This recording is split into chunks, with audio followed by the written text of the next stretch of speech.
Kepadatan penumpang terjadi di stasiun Transit Manggarai, Jakarta Selatan, Senin sore. Kepadatan itu terjadi sejak Sabtu lalu saat mulai diberlakukannya rute kereta rel listrik atau KRL baru. Selain karena adanya pemberlakuan rute baru, PT Kereta Komuter Indonesia (KCI) menduga kepadatan juga disebabkan oleh adanya penumpang musiman. PT KCI memprediksi kepadatan penumpang yang terjadi di sejumlah peron akan mulai teratasi pada 14 hari ke depan. Yang perlu kita antisipasi adalah penumpang-penumpang musiman yang baru mengenal stasiun ini seperti kejadian Sabtu Minggu kemarin. Penumpang yang tidak rutin menggunakan komuter ini tapi sudah hafal dengan jadwal yang sudah 10 tahun lebih tidak dirubah. Nah, inilah peran kami untuk melakukan sosialisasi secara terus-menerus. Kepadatan yang terjadi dikeluhkan oleh penumpang. Mereka beranggapan jika saat ini menggunakan kereta api komuter lain tidak semudah yang sebelumnya. Satu, memaksimalkan itu benar. Kedua, simple, jadi naik dari mana-mana ngerasain yang namanya habis duduk, mesti bangun. Contoh, dari Bogor nih, dia mau ke Tanah Abang, harus transit Manggarai. Dia nggak seenaknya tidur terus, harus bergantian. Sebenarnya sih ini udah dinotis ya sama pihak KAI kalau emang ada perubahan rute, karena mungkin ada beberapa perbaikan di stasiun Manggarai. Cuman kayaknya kita nggak ekspektasi banget sampai sepenuh ini gitu. Jadi ya sangat-sangat seharusnya sih bisa ditambah kereta sih. Masyarakat mengharapkan meski adanya rute baru, kemudahan penumpang dalam menggunakan transportasi kereta komuter lain juga harus diperhatikan oleh PT KCI. Badrul Jamal, Jakarta. Sejak diberlakukannya perubahan rute KRL, kepadatan penumpang di stasiun kereta api Manggarai terus terjadi. Apakah ini akan terus terjadi? Kita akan pantau informasinya bersama produser lapangan Satrio Adi di stasiun Manggarai. Satrio, selamat sore. Nah, apa saja sih keluhan penumpang atas perubahan rute KRL ini? Selamat sore Reza, untuk saat ini di stasiun Manggarai Jakarta Selatan memang kepadatan belum benar-benar terlihat seperti yang terjadi pada pagi hari atau sore hari kemarin. Namun lalu lalang masyarakat, kesibukan nampak terlihat pada sore hari ini sekitar pukul 13:29.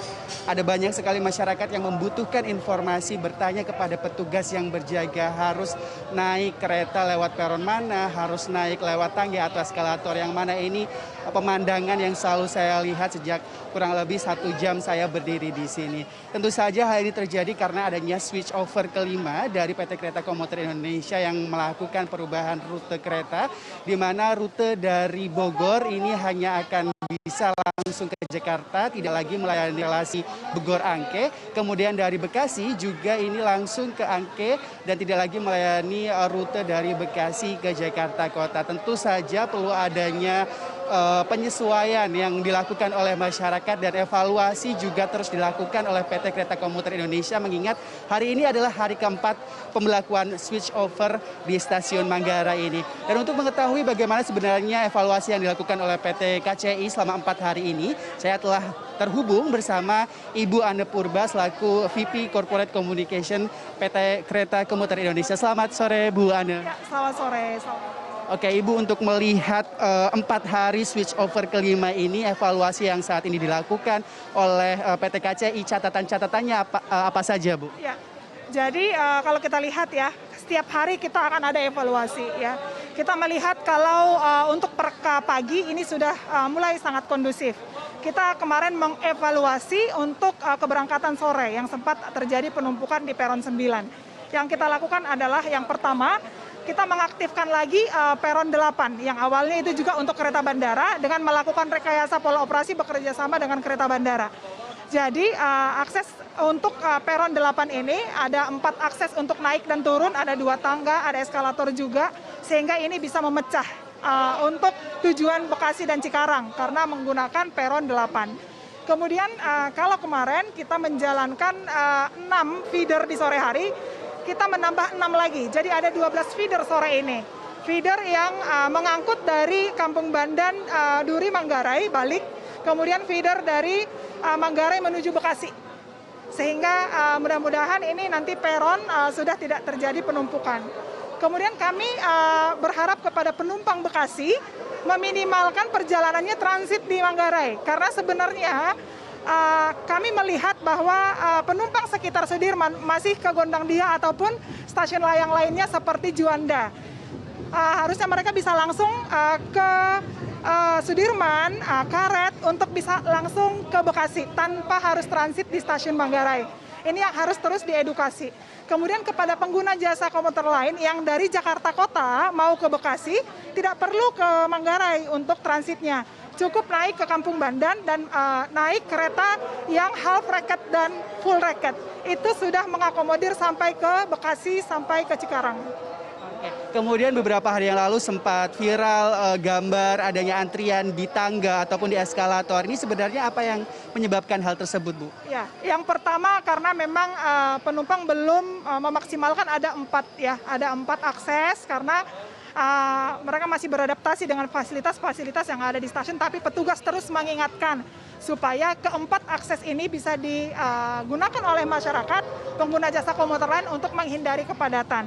Yang kedua tadi, karena masih banyak kami lihat penumpang Bekasi yang dari sekitar Sudirman masih memanfaatkan transit di stasiun Manggarai, padahal untuk tujuan Bekasi dan Cikarang itu mereka cukup datang ke Sudirman, Karet dan sekitarnya itu sudah bisa naik yang full racket ataupun yang half racket.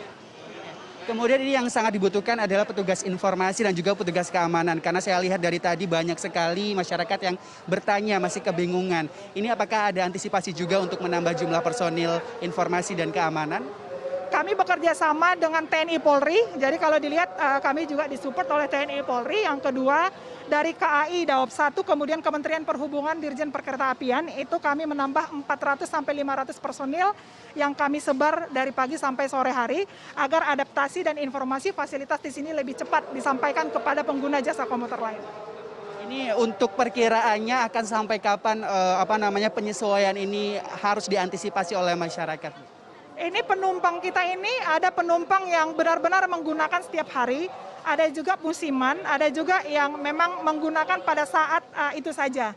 Sehingga kalau sosialisasi ini pasti terus kami lakukan, tapi kami memprediksi khusus yang komuters yang memang menggunakan komuter lain setiap hari, ya 14 hari ke depan ini akan terus beradaptasi sehingga hal-hal yang mengenai fasilitas, akses dan yang lainnya ini bisa dimaksimalkan dalam waktu 14 hari depan. Berarti ini untuk switch overnya ini benar-benar rute untuk peron dan sebagainya ini akan berlaku di stasiun Manggarai sampai ke depannya ya Bu ya? Ya. Jadi ini kan switch over yang kelima, artinya 1 sampai 4 kita sudah lakukan, masih ada switch over yang ke-6 sampai 7. Karena ini adalah Manggarai ini masih 60%, masih ada penyelesaian 40%. Akan ada 18 peron, sehingga jalur layang ini sangat efektif untuk kita melakukan transit cukup naik dan turun. Tapi itu tadi kebiasaan masyarakat harus kita terus edukasi, terutama penumpang-penumpang Bekasi mungkin ya, karena lebih dari 10 tahun mereka melakukan transit ketika dari Tanah Abang, sekitar Sudirman masih ke stasiun layang, ini terus kami edukasi supaya mereka tidak lagi menggunakan Manggarai sebagai stasiun transit, tetapi bisa mengakses stasiun-stasiun half racket dan full racket untuk mereka bisa sampai di Bekasi dan Cikarang tanpa transit. Oke, terakhir Bu, mungkin perlu ditekankan lagi kenapa sih ini switch over perlu dilakukan dan kenapa pengguna kereta harus naik dan turun? Alasannya apa? Iya, satu untuk keselamatan. Volume penumpang meningkat, perjalanan kereta api ini meningkat. Dulu cuma 200, 400, sekarang sudah menuju 1.100. Stasiun Manggarai adalah stasiun tersibuk se-Indonesia, ya. Ada lebih dari 1.500 perjalanan di sini. Kita bisa bayangkan kalau sebelumnya kita transit melalui satu rel ke rel yang lain. Keselamatannya seperti apa? Ada 200.000 orang ya stasiun Manggarai ketika peak. Ya, akhirnya ini dibangun justru untuk keselamatan, mengurangi crossing KRL dan juga mengurangi crossing penumpang karena ada jalur atas dan ada jalur bawah. Sehingga pengembangan 18 peron ini bisa dimaksimalkan dengan pola transit naik turun. Terima kasih banyak informasinya Bu Ane, selamat bertugas kembali. Itu dia tadi wawancara saya dengan Bu Ane Purba, VP Corporate Communication PT KCI. Seperti yang tadi disampaikan Bu Ane bahwa memang masyarakat yang menggunakan komuter lain ini perlu kembali untuk merencanakan perjalanan. Tadi disampaikan bahwa masyarakat yang akan ke Bekasi dari Jakarta Kota tidak perlu menggunakan kereta dan transit di Manggarai, namun Anda bisa mengakses melalui stasiun-stasiun lainnya. Begitu juga Anda yang dari Sudirman, dari Angke menuju ke Bogor juga ada beberapa pilihan stasiun terdekat yang bisa Anda akses. Selain itu, dari PT Transjakarta sendiri juga menyiapkan beberapa bus tambahan untuk mengantisipasi kepadatan di sekitaran stasiun Manggarai. Hari ini ada 5 bus single bus yang berkapasitas sekitar 50 hingga 60 orang yang melayani rute Manggarai ke Blok M, dan ini datang bisnya ini setiap 5 hingga 10 menit sekali, sehingga masyarakat juga bisa mengantisipasi dengan memilih transportasi publik lainnya. Kembali ke Reza. Baik, Satrio, ini kan melihat sebentar lagi begitu ya waktunya pulang kerja, diharapkan dengan adanya penyuluhan tadi banyaknya petugas di sana bisa mengurangi kepadatan tidak sepadat kemarin. Satrio Adi, terima kasih atas laporannya dari Stasiun Manggarai, Jakarta.